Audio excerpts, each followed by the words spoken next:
আপনাদের মতো মুরব্বী গ্রামে থাকতে যদি এইভাবে আমার জীবন নষ্ট হয়ে যায়, উপরালার কাছেই বা কি জবাব দিবেন চাচা?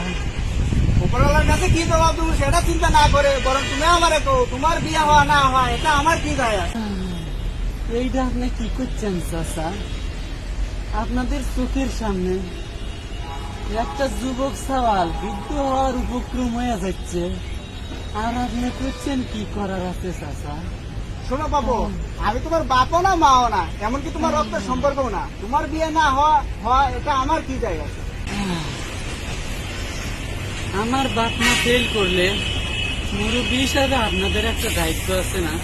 আমি আপনার হাত ধরে করছি চাচা, মেয়ে যেমন হই তেমন হই, একটা বউ বলেই চলবে। শোনো বাবু, তোমার বাপ মা তো তোমার বিয়ে দিতেই চায়, কিন্তু এখন মেয়ের মা বাপ তোমার দেখা যদি বিয়ে না দিতে চায় সেটা আমার কি করার আছে বাবু? এইটা আপনি কি করছেন চাচা?